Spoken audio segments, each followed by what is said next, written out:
सांवली सूरत पे मोहन दिल दीवाना हो गया। सांवली सूरत पे मोहन दिल दीवाना हो गया।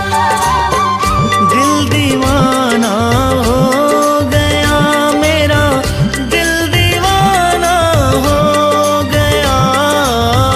दिल दीवाना हो गया मेरा, दिल दीवाना हो गया।